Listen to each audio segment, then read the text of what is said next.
MTA விட்டாலும் எனக்கு தெரிஞ்சு ஓகே தான் நினைக்கிறேன். ஆமாம் ப்ரோ எம்டிஏ விட்டாலும் ஓகே தான் நினைக்கிறேன் ப்ரோ. எம்டிஏவா? எம்டிஏ ஓகே தான். ஓகே அப்புறம் எம்டி ஒரு எடுங்க ப்ரோ. ஓட்டு பார்ப்போம். எம்டிஏ என்ன வச்சுருக்காங்களாக்கா? ஏன்னா இவ்வளோ ரிஸ்க் இருக்கிறதுக்கு எம்டிஏ ஓட்டு போயிடலாம். அம்மா போட்டு யோசிச்சுட்டு இருக்கோம். இங்கேயும் வைக்காதீங்க அதே மாதிரி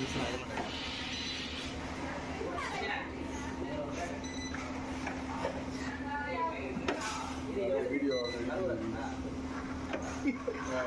கண்டிப்பாக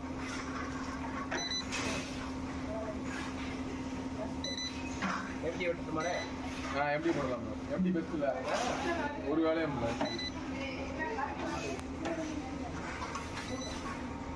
குண்டு போட்டுக்கும் ஆமாம் குண்டு மேலே அது மிஷினில் போய் கீழே கைடு நகண்டனால உங்கள் கைடு தான் இது ஈஸியாக இருக்கும்.